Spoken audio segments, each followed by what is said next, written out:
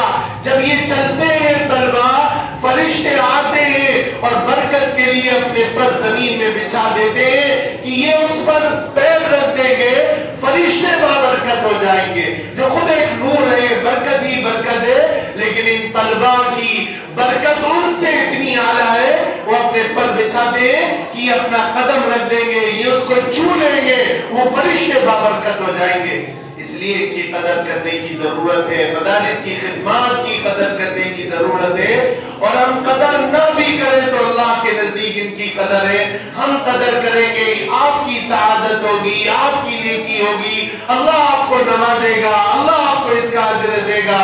اور اسلام کے یہ بہت بڑے قلعے ہیں، اور اس لیے ان مدارس میں اپنے بچوں کو بھیجیں تاکہ آپ کی عاقبت درست ہو، آپ کی دنیا بنے، آپ کی آخرت بنے، آپ کی قبر روشن ہو۔ کتنے ماں